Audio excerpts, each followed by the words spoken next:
Zin kā, uz to, man liekas, tiešām jāskatās tā baigi individuāli, jo es teiktu, ka tev jāsaprot, vai tev ir laiks darīt tās abas lietas, jo tomēr braukšanai arī vajag veltīt kaut kādu laiku, kaut kādas domas un tā tālāk, jo par braukšanu vispār es ieteiktu, ka tomēr vajadzētu, nezinu, kaut kādos telefonu notos pierakstīt kaut kādas kļūdas, kaut kādas atziņas, kaut ko esi sapratis, kaut ko esi salicis kopā ar teoriju.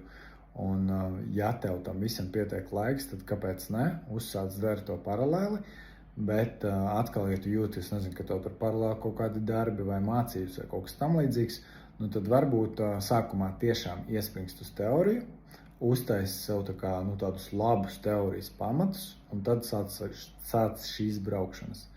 Tā kā, padomā, kā tev ar tiem laikiem, ja vari apvieno. Ja ne, tad varbūt izēj vienu daļu, lai tev teorija tiešām ir tāda spēcīga, un tad turpina braukšanām.